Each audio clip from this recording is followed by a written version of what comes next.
oke amana ụma ataka akpa dibịa ma dibịa eji n'iwe esi oke ọkụ. Igbo mụrụ nze, Igbo mụrụ ọzọ, ekene m unu. The worst mistake ị ga-eme na ndụ a bụ na ọ bụrụ na gị na mmadụ emekọcha ihe ego, emecha transaction, nya bụ ihe wee mịta mkpụrụ, irie tankuma, rie very much, kwechiri ike na-agwa onye na onweghị ihe o nwere ike imenụ. That is one of the worst mistake ị ga-eme na ndụ a. Ọ bụrụ na gị na mmadụ emecha business, nya bụ business amachọ, biko ọ ga-aka mma ka ime gịnị, ka ị wee your own percentage, ka o wee kwa your own percentage, maka na ihe a mara mme na-aga ọfụma. Ọnya kpatara unu bịa tata, ọtụtụ ndị mmadụ bụ ndị ji aka ha akpatara onwe ha nkwa ahụhụ ma a sị na ngwere abịa na ha ọrịrị. Ya bụ nwa amadi ga-aga extra mind, megịrị mee ihe ọbụla ọ ga-eme within his capacity, humanly possible, ka o purue gị down maọbụ ka ọ na ndụ gị n'iyi.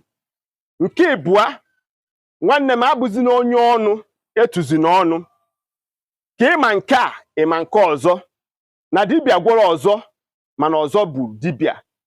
Onye ka m na-agwa gị, nwanne Chigozie gị kene Chukwu, o meele gị mma kene ya, mana apụtazina n'iru efere mba ụwa maọbụ n'ihu igwe mmadụ na-etu ọnụ si maka onye anyị bụ, ịmakwa ebe nsi, na iwere ibobo, na iwere nke, na iwere ọgwụ a, na iwere ọgwụ a. Nwanne m nwoke ekwukwa anya, pịakọ onwe gị ka akwa.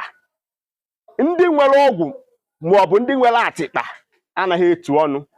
Unu ma ndị mere eme ka isi na anya dị ha. Nwanne m kwefu this nation dị omimi, anaghị amasị ụmụ amasị. E nwere ike ọ bụrụ obere ihe ka eji eji wee mmebi ike niile ị nwere. Nya ka nsị ka m gwa gị, mana n'ihe niile, ọ bụrụ na gị na mmadụ emekọ ife, biko dododo setụrụ na okwu ahụ amicable. Ọ bụrụ na ego ha adịrọ, kọwara ya si ya nna na ego ahụ na-ejikwara nye eme ihe dị otu a, biko weere m ndidi. Nwoke ga-aga nabata nya bụ ihe emerụ mma na-agazi ọfụma. Mana ọ bụrụ na ka ịnịkwa anịkịrịkpa, ka ịtụwa ụga si ya na onweghị ihe ọ ga-eme, ebe m chia, maka gị nwa bụ nwoke eji aghọta. Nwoke nwere ike ịga extra mind because of gịnị, 5 naira maọbụ 10 naira ya furu efu. Nke ịtọ, gị nwa bụ nwoke ka m chọrọ ka m gwa okwu a, ihe ọbụla ị na-eme anya saa, emene ka iri onye ha ọjọbọ, maka na o mee gịnị, ọ dara gị nzuzu.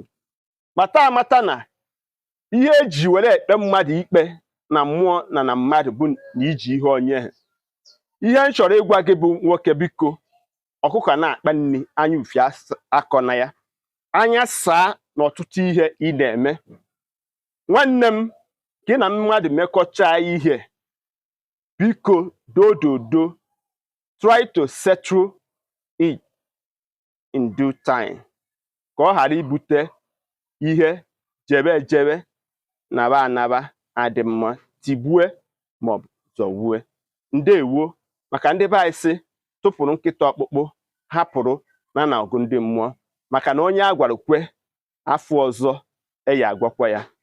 Daalụnụ ụmụnne m ndị Igbo. Emesịa.